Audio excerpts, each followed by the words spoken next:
What's up, guys? It's your boy Houston Rocket with another video. Today I'm going to be eating black bean hot logs and tacos.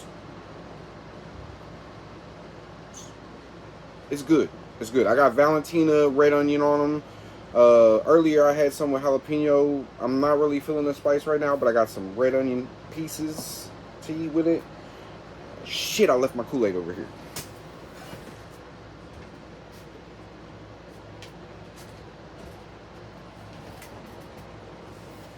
Yeah. Look at my chubby gut and my yitties, bitch. You know what? This is something I got to say real quick before I eat this food.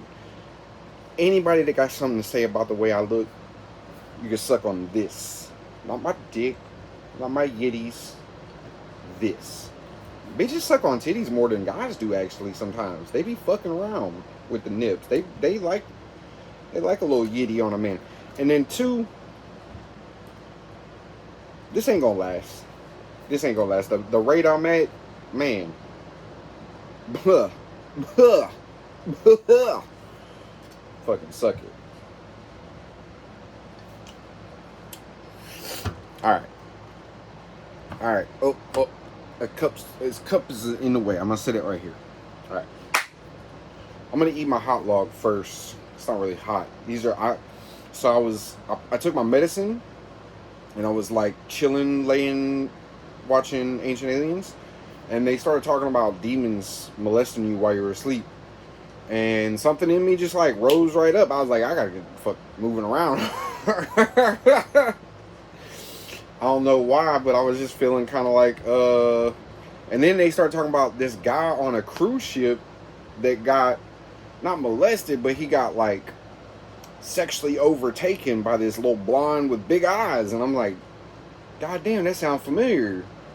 And they got blonde hair, blue eyes specifically is what they're describing these fucking extraterrestrials. Like, man, get the fuck out of here with this shit right now, because I'm already tripping on some shit that's happened to me this past 2 years. Fuck. Oh yeah, I got some barbecue sauce, open pit. I'm making spam burnt ends tomorrow, and I'm just gonna put a little in the cap. If you don't fuck with it, don't fuck with it. I don't give a shit. It's a little spicy. It's got some good flavor for a cheap ass barbecue sauce. The tacos, I put Valentinas on. Actually, I put a little Valentina on this too. This was my attempt to make black beans into like a texturized protein, almost like ground beef. I failed miserably because it's just like a mush. But I'm going to eat it because I'm poor. And so, if you didn't know, beans are one of the most like protein-rich foods, and they are satiating, which means satisfying. Like it hits the tummy, and there's nerve endings in your tummy that go, oh yeah, no, he gave us beans, like that.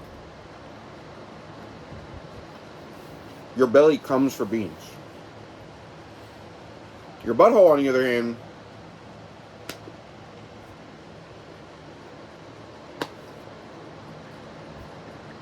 something else I will say. You gotta have a certain seasoning to really make my black bean burgers, or like the texturized beef. Not beef, but beans, black beans. There are certain things. You gotta have panko.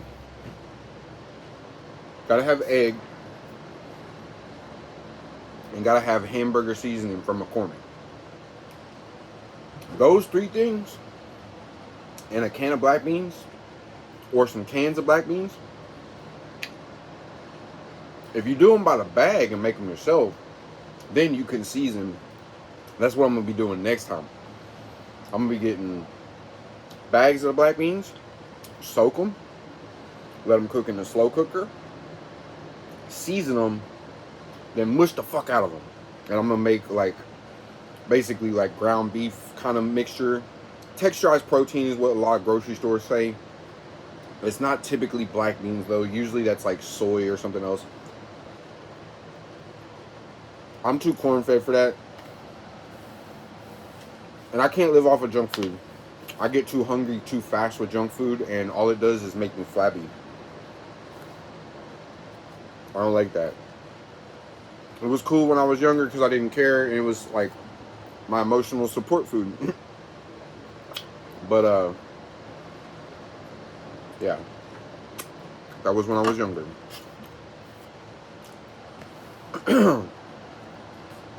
Need a sip of this Kool-Aid. Made a little electrolytes. What the fuck was that?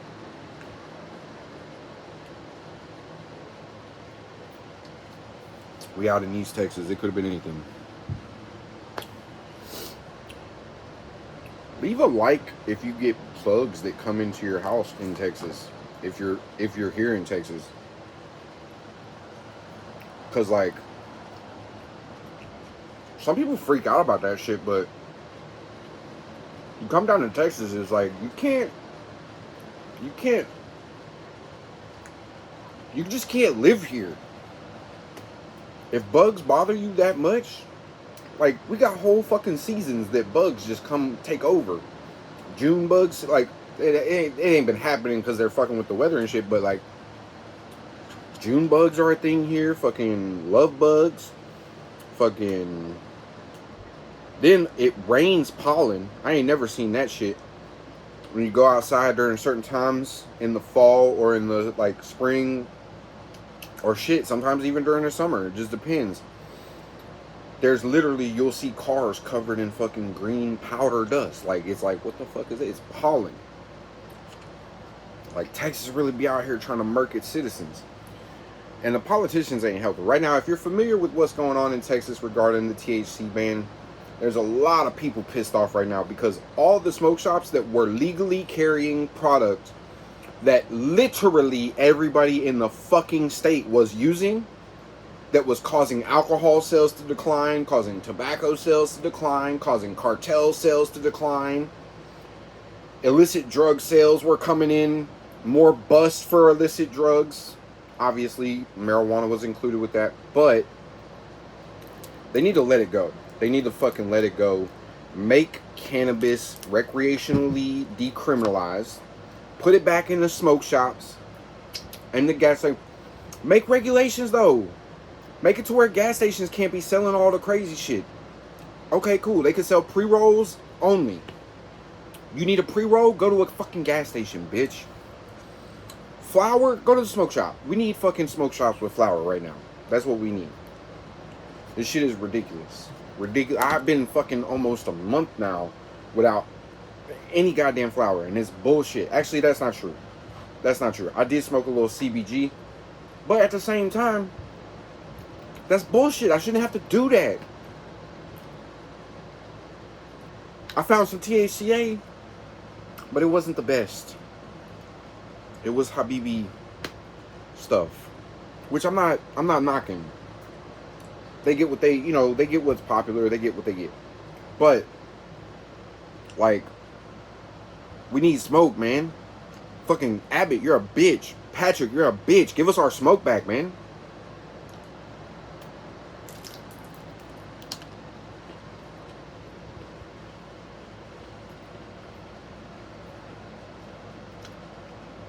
If you agree with the cannabis laws, you're a blue line faggot and you can't do your job. That's the only people.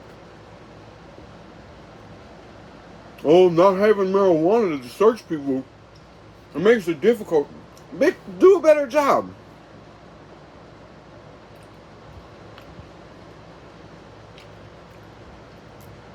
And I swear to God, every time I hear an officer say officer safety, I'm gonna tell them, you shouldn't have picked this job, homie. If you're that concerned for your safety, you should not have picked this job. If you're gonna be a bitch and cry officer safety, bruh, I had some crazy shit happen to me. I can't do shit about it. Y'all don't see me over here screaming rocket safety. No. Take your lumps, bitch.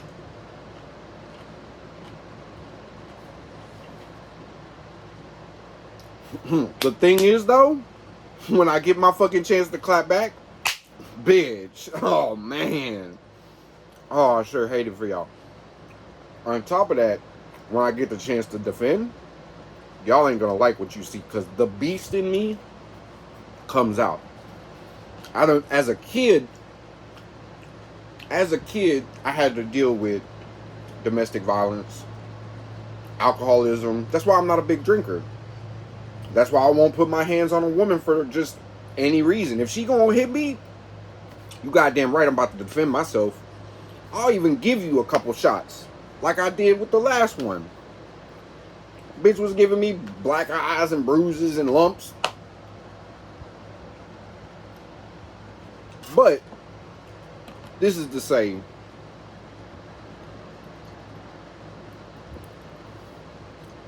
because I've been thinking about some shit, and I had a phenomenal phone call today with an individual that is gonna remain nameless to y'all, whoever be watching these.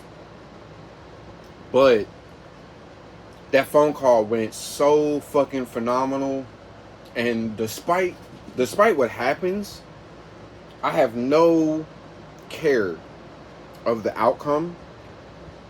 The phone call in itself and the conversation, sharing the information that I shared with the individual that I shared it with, and the fact that they've gone through similar things, and we shared that moment, and there was a deep moment in it, that right there gave me a oomph in a way that I could have never for myself.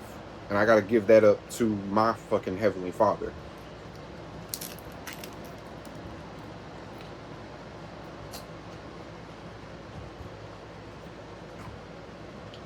That's one thing I will never not do. I make a lot of mistakes, man. And I don't go around telling people I'm a good person. I don't do that. Because you go doing that, people will pick you apart fast. Oh, you're a good person, huh? You ever lie? You ever stole? You ever drank? You ever done drugs? You cuss? I don't fuck with y'all. Y'all are pieces of shit. I do not fuck with them people. The people I fuck with are the ones that recognize we all make mistakes. We all fucking fuck up.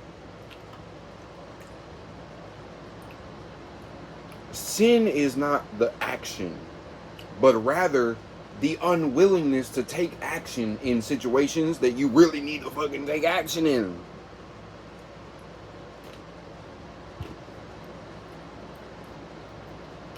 Like me, I'll use myself all the time for examples. I started dating this chick off of Tinder, right? She told me from the get-go certain things that I should have left it alone. I should have left it alone.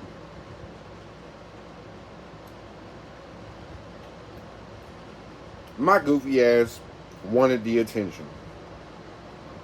Point blank period. It was first time really living on my own. I had been living on my own for a couple years now. Felt pretty comfortable in my skin. Had practiced enough rejection that I was like, okay, I can kind of do this flirting thing. Had a girl come out to where I was staying. We went swimming. We hung out. We watched movies. We fucked around. And then you get to a place with people like that where the information that you knew you should have like avoided the circumstance becomes a problem. Because at some point, somebody's going to enjoy themselves more than the other. And the other that's not is going to do so.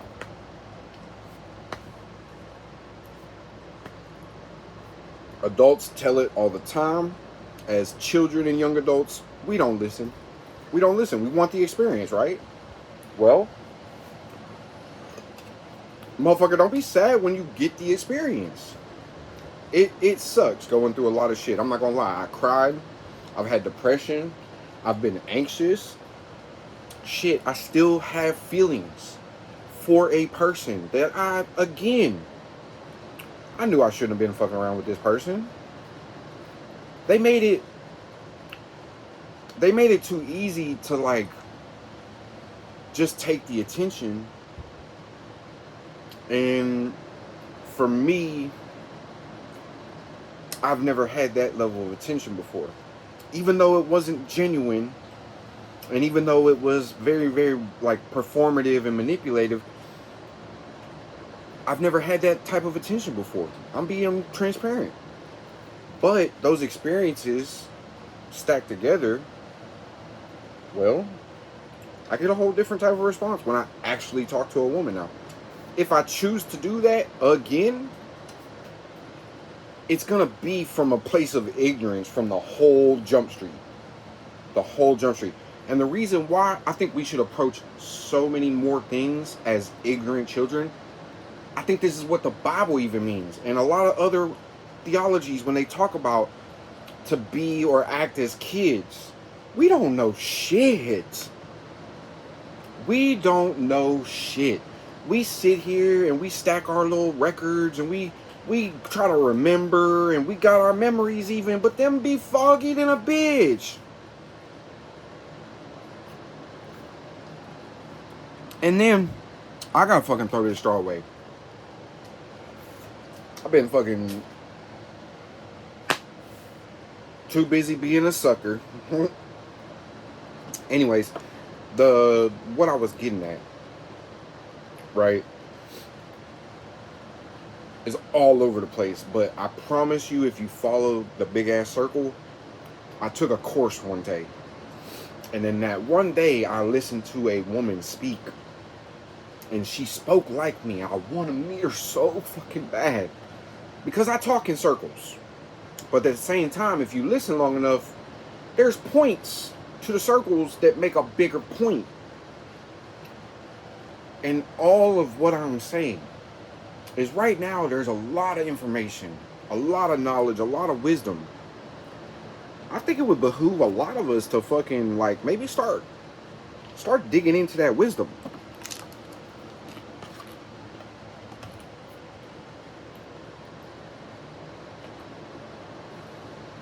I'm not talking about scripture. I'm not talking about anything specific. I'm talking about in general. But at the same time, man,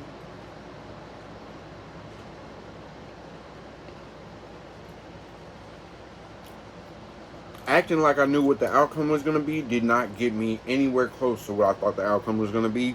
And the times that I have just completely let go and say, you know what, God? I don't know what the outcome is going to be. And frankly, it doesn't matter. I'm giving the experience to you to do whatever your will is. That right there,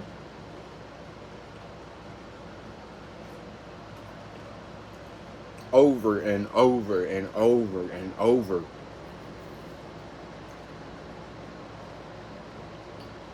Please hear me when I say this. If you're ever in a situation where you feel like you fucked up, just go on ahead and give it up, playboy, playgirl. Give it up to the Father. Lord, I fucked up. I obviously do not know what the fuck I was doing. And yes, I really pray this way. Because personally, I don't believe my Father judges me for being authentic with Him or anybody else. I think more people get judged for being fake. Which, again, didn't realize that's what I was doing. I was being inauthentic to myself, which is fake. That's fake. And in the meantime, there were people that probably thought that I was really just being that way. Meanwhile, my social experience was like tiny dick energy.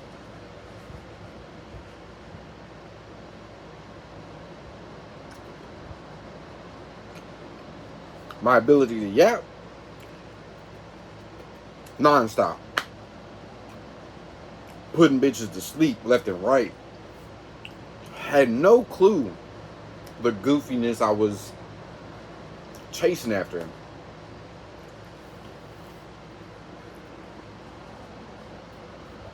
But at the same time, I was personally taking notes, mentally praying, asking, and so many times that I got stuck where I thought I knew what the outcome was going to be. Giving it up in that moment saved me. Literally, sometimes. Saved my life. Saved my being. Saved by the bell. Like, literally. And, you know, whoever might be watching, whoever might be, oh, this dude's blah, blah, putting on for the... Man, I'm not putting on for shit. I spent my years doing that. For family, for a mom, stepdads. There's one man that I'll claim as my stepdad now. That man taught me a lot, and I'm very thankful.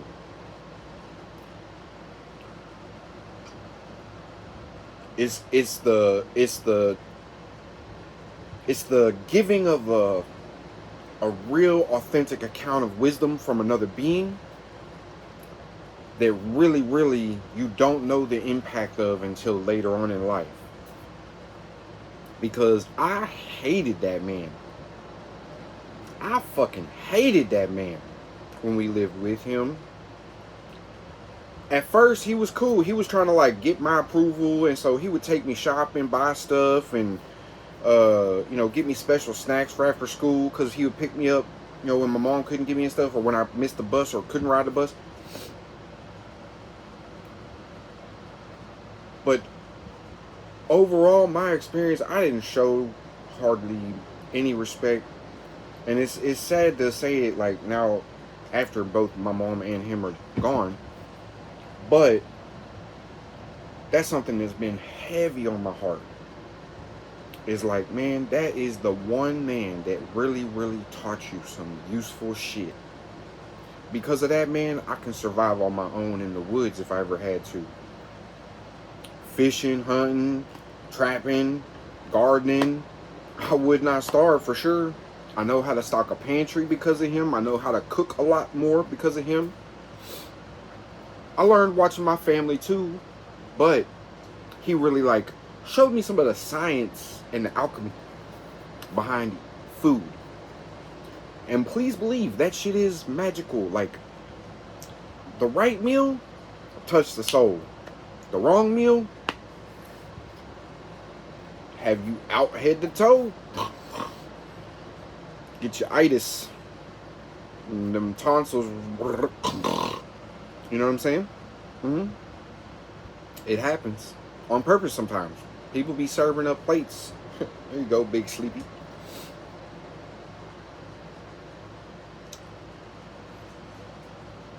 Try to understand. The more you act like you don't know, the more grace, the more favor, the more blessings. You know, think about how kids really get treated in real life. We have a fucked up system here in America. But when you think about general population wise with people, most kids get treated pretty well. Right? Especially out in public. You get the, oh, hey, look, it's little Junior, little Missy. The attention, they love it. Candy, treats, birthdays, all that. Gifts. A lot of wisdom from adults that just want to talk.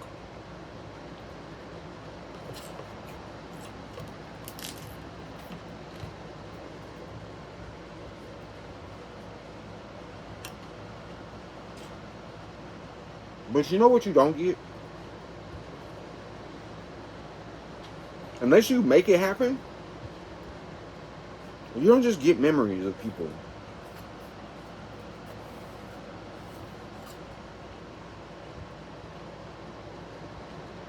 One of the biggest things that I will say that I regret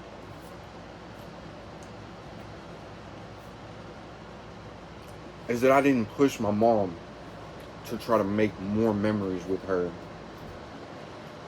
Especially when I found out she was sick, or when she like got to the point where medically we didn't kind of know what was up. Because, man, I treated that shit like everything was gonna be okay. And sometimes, guys, you gotta accept the reality that, like, it's a fucked up situation. While it is a fucked up situation, there's all these possibilities of what could be and what could happen and all this. And all I wanted was for my mom to be okay. And when she wasn't, I think I went through a solid year where every night I cried. And then it just got to a point where I became numb. Because the realization settled in that my mom was never coming back. There was never going to be a moment that I could share with her again. Everything I want to share with my mom, can't do it. I hope that she's watching, but like in reality,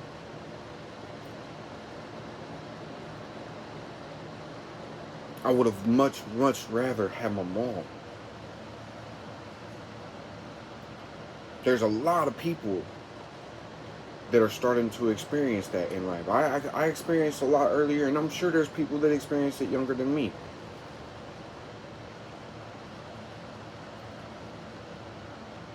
Everybody, and I mean everybody, deserves some grace and mercy.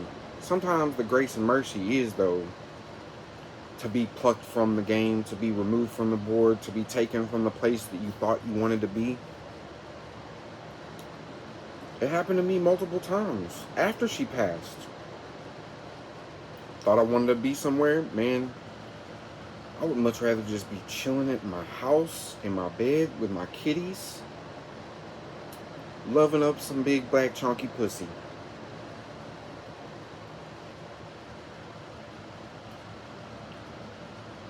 If you find yourself in a situation where you're not sure, do the steps and do the work to try. Make an effort. Really make an effort. If you struggle,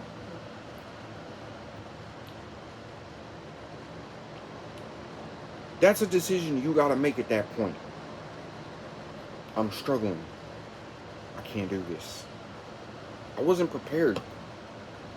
I was not prepared to struggle with somebody.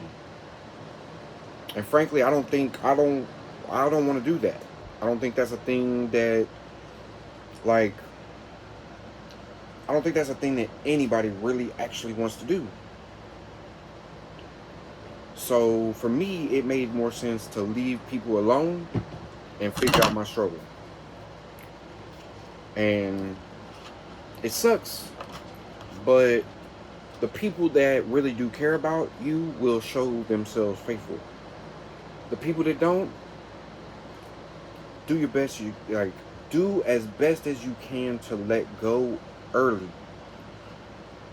And that's a hard thing to do.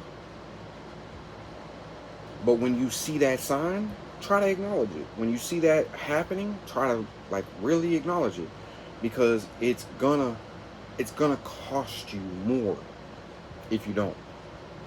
And those people that we get entangled with, sometimes they're very much energetically sent to teach us and show us.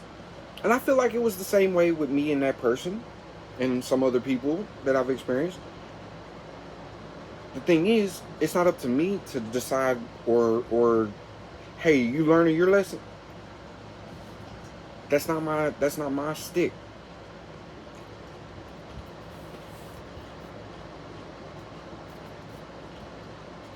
I can't do shit if my cup's empty. If somebody comes to me, my cup's empty, and they say they're thirsty, all I could do is the Kanye shrug and be like, bro, I'm thirsty too now. I ain't got shit in my cup. Let's say you just filled your cup up. Whatever. Water, Kool-Aid, soda, whatever. when somebody come and ask you to drink, shit, even if you just pour the last in your cup, you got a little bit that you can pour from your excess. But now check this out. Learning to say no, man, I don't really got it like that right now. I got enough for my cup, and in order for me to stay comfortable, in order for me to stay productive, in order for me to whatever, for you, that's, you got to decide that. Stick up for that. Be your advocate for that, because nobody else will. If you pour the last of your cup in somebody else's cup, now, the universe does always provide. But you got to remember, too, just because you pour somebody the last of your cup, that don't mean you're going to get the same thing. The universe could always provide you, but you pour the last of your favorite, the last of your best. And the universe is like, well, you did that, so I got to start you off with some water, playboy, playgirl. You know, I know you had that fancy Kool-Aid you like to make, but, or that cool soda with the fizz. I got to give you some water right now. That's the provision, though. Sometimes the provision is the soda, the Kool-Aid, whatever. Don't forget, though, in all of what I just said,